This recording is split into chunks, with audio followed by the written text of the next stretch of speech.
그 수도권 집중화에 대한 해결 방법은 누구나 알고 있지만 집중화를 방치하고 있다고 느껴진다. 수도권만 있는 대한민국 해결을 위한 가장 시급한 것은 무엇이라고 생각하는가?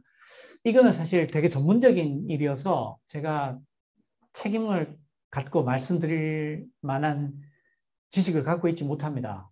그렇지만 제가 그동안 고민해온 바를 말씀을 드리면 이렇습니다. 그 도시가 기본적으로 훨씬 더 효율적입니다. 도시가 플랫폼이 돼요. 왜 플랫폼이 되냐면 그 여러 사람이 있어서 비빌 때 기회가 생깁니다. 그러니까 애니메이션을 하나 만든다고 할 때 애니메이션은 스토리텔링 하는 스토리텔러가 있어야 되죠. 작곡하는 사람이 있어야 되죠. 애니메이션 그리는 그래픽 디자이너가 있어야 되죠. 그걸 받쳐줄 컴퓨터 엔지니어가 있어야 되죠. 거기에 조명이나 움직임 같은 걸 해줄 물리학자, 수학자가 있어야 되죠. 이 모든 사람들이 모여서 뒤섞이고 있으면 같이 술을 먹다가 아이디어가 불현듯 떠오르고 밥을 먹다가 불현듯 떠오르고 어떤 아이디어가 떠올랐을 때 전화할 선배가 있고 만나서 얘기할 후배가 있고 돈을 내줄 투자자가 있습니다. 이 사람들이 전부 전국 각지에 흩어서 따로 산다고 생각해 봅시다. 효율이 얼마나 떨어지겠어요? 만나서 한번 얘기하려면 전국 각지에서 날을 잡아야 되잖아요. 그래서 그 후진국에서 중진국으로 올라가고 성장하는 나라들의 빠지지 않는 공통점 중에 하나가 1,000만이 넘어가는 대도시가 있다는 거예요. 그게 성장 엔진으로 강력한 기여를 합니다. 그러니까 대한민국이라는 이 거대한 경제 주체가 이 정도 속도로 달려온 것에는 서울이라는 엄청난 엔진이 있었다라는 것은 부인할 수 없는 사실이에요.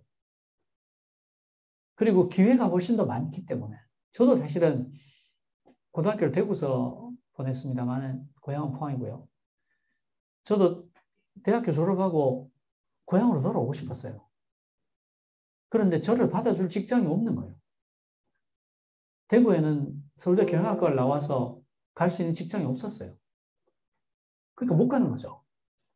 나는 그때 막 서울이 공기도 나쁘고 있기 싫더라고요.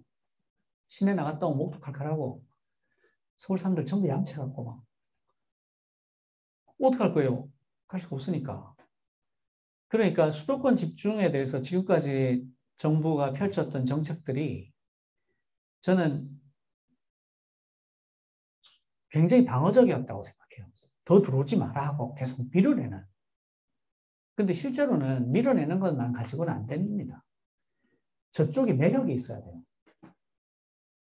그러니까 못 들어오게만 하는 걸로는 한계가 있고 여기 못지않은 매력이 저쪽에 있을 수 있게 해줘야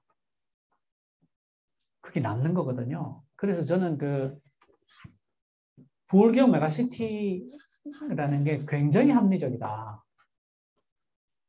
그렇게 해서 자체적으로 돌아가는 하나의 플랫폼을 만들어줄 때만이 수도권 집중에 대한 해결책이 될 수 있다. 부울경이 하나의 거대한 메가시티가 돼서 굉장한 매력 포인트를, 자기 매력을 갖고 있어요. 그렇게 해서 1,000만 이상의 어떤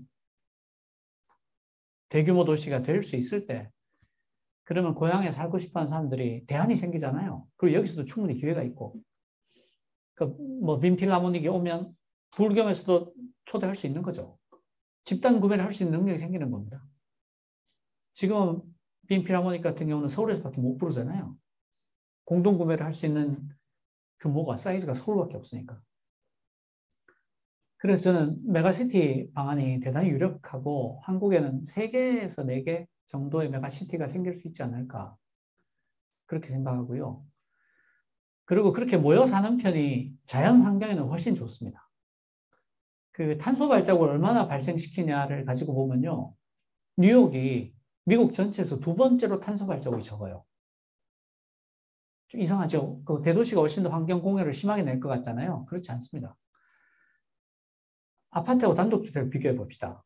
아파트는요, 우리 집 바닥이 아랫집 천장이잖아요. 이 담은 옆집도 아니고.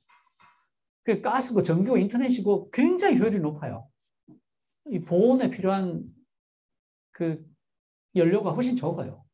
거기다가 우리 집 바닥이 윗집 천장이니까 같이 쓰는 거잖아요. 담도 같이 쓰고. 내게 없죠, 사실. 땅도 같이 쓰고. 그래서 그 메가시티가 몇 개 있고 거기서 모여서 하는 편이 환경에도 훨씬 좋고, 그리고 뭐 시골에 사시고 싶은 분들은 시골에 살 수 있고, 그거는 또 직불제로 바꿀 때 농업 정책이나 수산업 정책 이쪽을 정부 보조금들을 다 직불로 바꾸면 굉장한 효용이 있고 젊은 사람들도 시골에 가서 살고 싶어 할 거다라고 생각을 합니다. 예.